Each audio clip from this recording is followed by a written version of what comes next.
Akka mooltan dhandhama oduu har'aaf qabnu keessa Prezidantiin Yukireen Volodmiir Zeleneskii biyyi isaanii walii galtee albuuda addaa kan reer erze jedhamu Yunaayitid Isteetis waliin mallatteessuuf qophii ta'uu ishee akkasumas hariiroo Prezidantii Yunaayitid Isteetis Doonaald Tiraamp waliin jiru bakkatti deebisuudhaaf abdii qabaachuu isaanii dubbatan.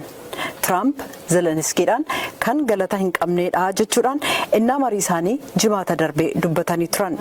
Israa'el Dilbata kaleessaa konkolaattota gargaarsaa gara Gaazaa akka hin seenne dhorkuudhaan sababiinsaas waliigaltee lola dhaabinsaa torbanneen ja'aaf dhaabatee ture irratti wal dhibdeen uumame hammaachuu isaaniitiini. Badhaasa Oskaarii 97ffaa Dilbata darbe mana tiyaatiraa Dolbii kan Hooliwud Los Angeles keessatti geggeessamee jira. Adriyaan Broodii Oskaarii isaa lammataa fudhatee kan gale yoo ta'u, Miikii Maadisan immoo taatoo dubartii filatamte ta'uudhaan badhaafamte. Toora badhaafamtootaa kana feesbuukiidhaaf akkasumas immoo suuraalee marsariitiirraa argachuu dandeessan.